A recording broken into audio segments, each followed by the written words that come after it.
चढ़ जाता है।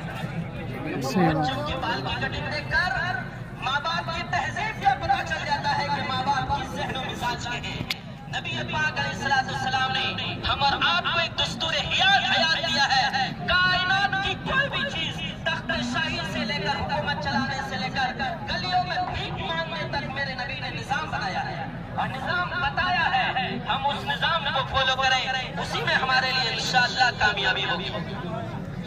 आखिर में हम शुक्रिया अदा करते हैं तमाम मुंतजिमीन का और आखिर में हम शुक्रिया अदा करते हैं हमारे जितने पुलिस भाई बहन यहाँ पर आए हुए हैं, अपनी जिम्मेदारी निभा रहे हैं, अपना कीमती वक्त यहाँ पर दे रहे हैं, उसका भी हम शुक्र अदा करते हैं। हम आपसे मोहब्बत